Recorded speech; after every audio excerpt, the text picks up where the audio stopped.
How to do GoDaddy account login. Go to the GoDaddy main page. At the page's top right corner, click on the Sign In button. If you are already logged in, your username will appear instead of Sign In. To access your GoDaddy account, click your username, then My Products. Choose Sign In under Registered Users.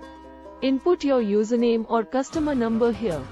You may also use your Amazon, Facebook, or Google account to sign in. Your username may be your email address, depending on when you started your account.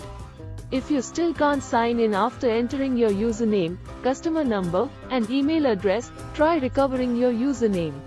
Sign in by entering your password and pressing the Sign In button. After you set up ASV, you'll be required to input an authentication code or use your security key to sign in.